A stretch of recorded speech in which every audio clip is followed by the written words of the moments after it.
Thomas brought his last train to the junction. Percy was glad to see him. Are you on your way to the big station, Thomas? Yes, I am. Why? Because I'm going there too. I think something's up. Toby looked up at the sky. Where? Not up there. Down here, laughed Thomas. How can something be up when it's down?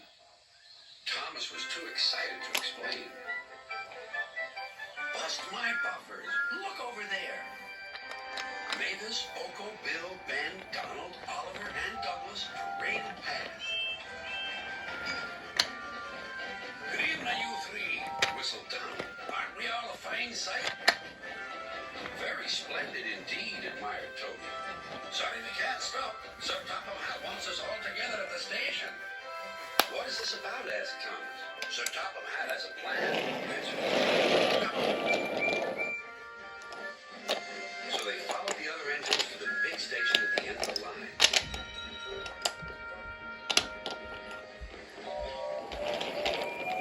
Silence, called Sir Topham Hatt. I have an important letter to read from a little girl who is 5 years old. Dear Thomas and all the engines, please can I meet you? My friends say they would like to meet you too. You could come to my house for tea, but my mommy says there aren't any railway tracks to my house. Can you come to the station instead? Thank you very much. It seems, continued Sir Topham Hatt, that there are many girls and boys who would like to meet you. Therefore, we are all going to the big city far away. Hooray! Hooray! The engines whistled. Silence! Other engines will be working here while you're away, so please show them what to do. As Annie and Clara were going to the big city too, Thomas and Oliver practiced with some other coaches.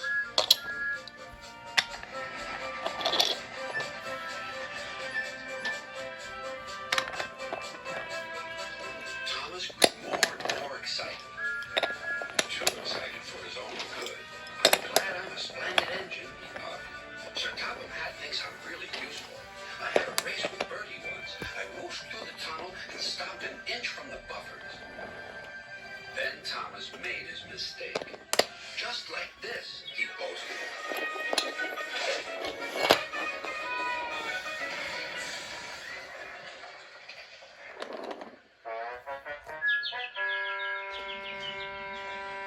No one was hurt, but Thomas's front was badly bent. They telephoned to Sir Topham Hatt. I'll send up the workmen, he said. But if they can't mend Thomas in time, we'll have to go to the big city without him. Poor Thomas. 8 o'clock next morning, the engines waited at the junctions. Toby and Percy were each on a truck, and Duck had pushed them into place behind Edward. Gordon, James, and Henry were waiting to lead off. They whistled impatiently. Sir Topham Hatt looked at his watch. I'll wait one more minute for Thomas, then we have to go.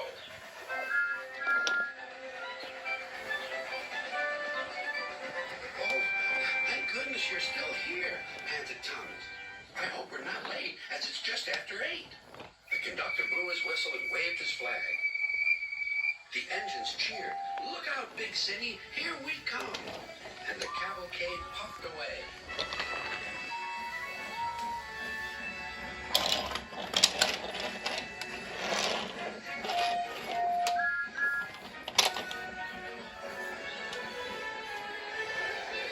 Later in the big city, all the engines were lined up in a splendid shed. The children were delighted to meet their friends. I'm glad the little girl wrote to us, whispered Thomas to Percy. Isn't it wonderful what happiness a letter can bring?